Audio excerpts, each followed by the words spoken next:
I get a lot of knocks on doors, don't I? Don't slam open the door. Sorry, Mom. Okay, what happened? Did you eat the double cherry? Nah, I asked the Zugasan for more brain power and he gave me these guys. Could you have them? Lovely, as if there didn't need to be more of them. Hey, you've given me an idea. Didn't think I'd be saying this, but thanks, Sonic. You're welcome? What do I do with these guys now? Months ago, I made a video about Sonic Roblox games, SRGs for short. Looking back on it, that video is semi-cringe, so don't watch it. In said video, I looked at the history of Sonic games on Roblox and how they came to be. Good or bad, it was an interesting video topic to me. But what about present times? Nowadays, there are a boatload of Sonic games on the site.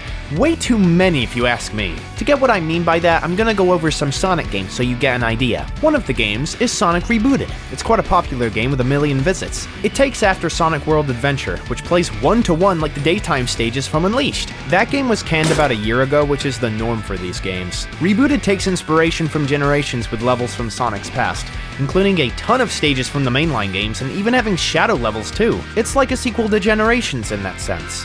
A sequel that feels like it was made in half a year. Yeah, this game isn't the most polished tool in the shed. In fact, it's the dirtiest, being that it has, well, a lot of issues. First, there's too many moves. Let's go through a list. You have all the boost game moves, the spin dash, a sort of trick system like Generations. Most of these abilities are just fodder though. Many of them could be removed and it wouldn't make a difference. Even ones like the drift could be removed because Sonic makes tight turns just fine. Recently, Phantom has added a skill shop to the game.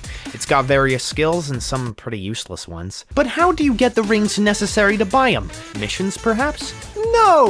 You replay the levels over and over again. Grinding!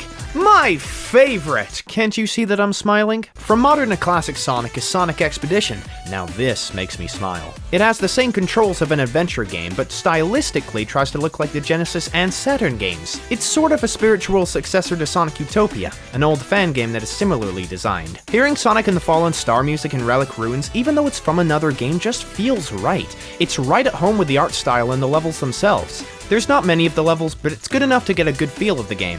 And I will feel no more, because it's cancelled! Yay! Back to modern for this one is Sonic Reimagined. No, it's Adventure Reimagined. Back to modern for this one is Sonic Adventure Reimagined, which does not reimagine Sonic Adventure. If you're reimagining something, you're putting your own spin on it, or changing stuff in general, right?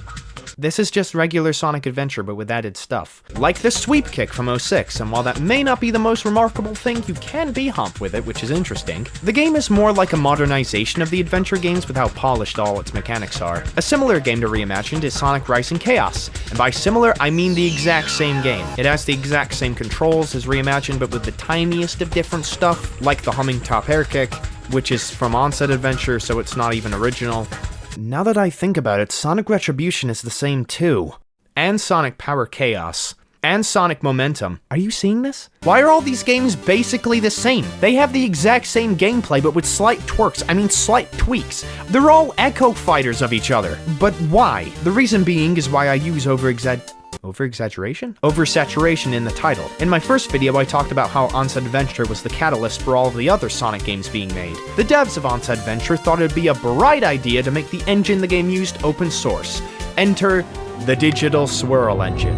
And that swirl is the representation of a downward spiral. If any engine is open source, it always leads to mediocre or bad games, and Digital Swirl is the best example of that. The games that use the engine are all mostly the same. They are either stuck on the test stage, have one level, or at most 2 proper levels that don't go on for long. Using human anatomy as a metaphor, the bones are the framework, the organs are the levels, the muscles are the fancy stuff like gameplay mechanics and other characters to play as, and the skin is polishing every aspect.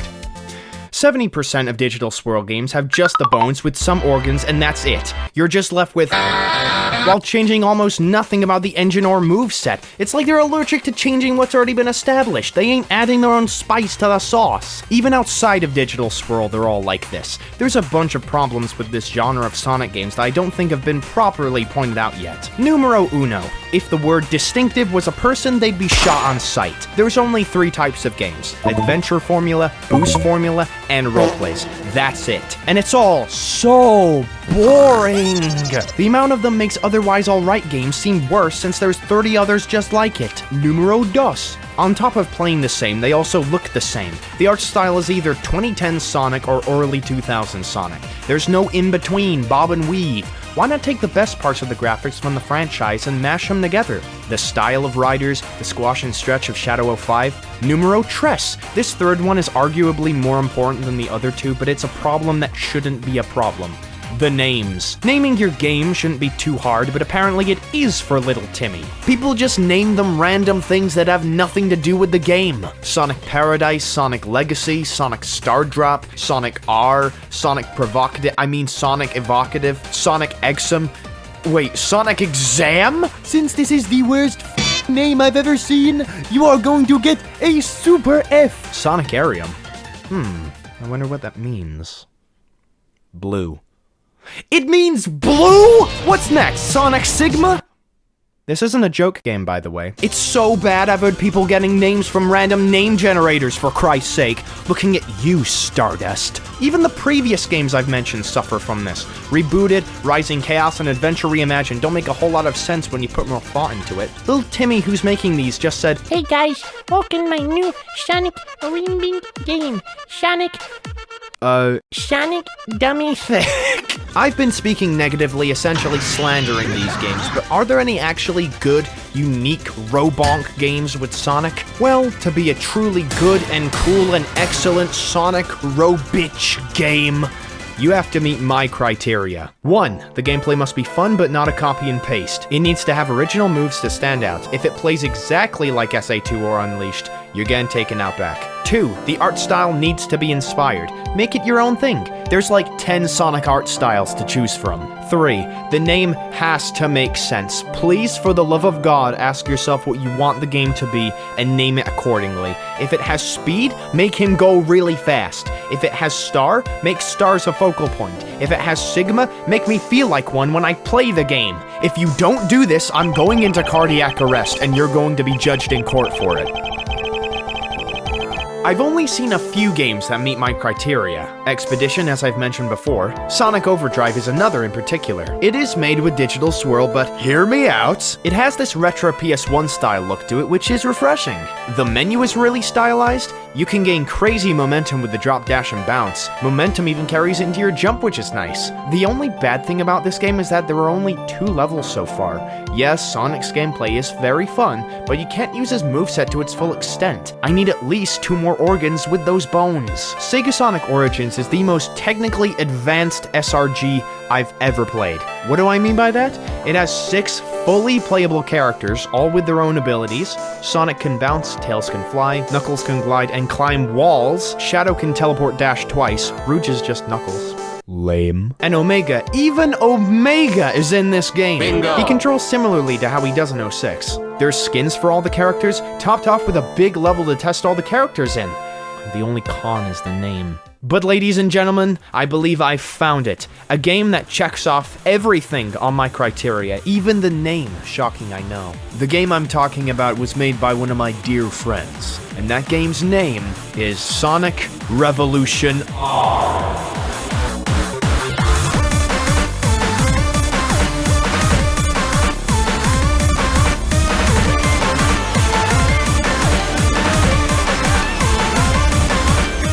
Sonic Revolution R is everything I've wanted. It sets out to be an adventure formula game that, by God, is, quirky? It doesn't try to be overly ambitious. It doesn't make the same mistakes as the other games. Revolution R is a bit weird. It's actually a reimagining of an old 2016 game by the name of Sonic Revolution. That is a weird choice, but it gives other things about it a special touch, like the art style. It tries to replicate the original Revolution's art style in other games around that time, and this is shown in Sonic himself. He looks like he's glued together with duct tape, and I can't help but like that about him. And despite that, the model stands out with brilliant animation. When Sonic falls for a long time, he has the worried fall from Unleashed, but he looks like he's genuinely fearing for his life. If the game didn't already one-up itself in how it looks, this game has a trick system similar to Rebooty, but since there's not 10 other things to do, it stands out. You can do these small tricks to get points, or this finisher trick that also acts as a double jump. You can activate the tricks by running off a ledge with some speed. Sonic can also do moves out of springs, tricks, enemies. It makes the game way more fluid than other other RSGs. And my god, bold move to make custom enemies that aren't just ripped from the official games. Kudos to you, Spy. And guess what else? Some of them attack you too. Before you ask why I'm glazing this game to hell, A, the guy making it knows what he's doing. B, I'm allowed to because I'm working on it. And Shush! Yes, I may be biased and I may call a game ass, but what I say is the honest truth unless it's for the funny. I say a game is ass not to hurt anyone's feelings, but because I want to help them get better at that ass. And no, I don't mean make every game like Revolution R and Sega Sonic Origins. Get inspired by other games to improve your own, but do not repeat history. Don't be overly ambitious with your game. Don't say there'll be a bajillion levels if you can't make a bajillion levels. No, you're delusional. If you do the same things fools in the past have failed to recognize as mistakes, don't be sad when your game is inevitably cancelled. Thank you for listening to my TED Talk. I've been Panman, and you haven't. I'll see you guys in my next video, whenever that is. I don't know what it'll be about. I have a hard time making new video concepts, but yeah, I'll see you guys later.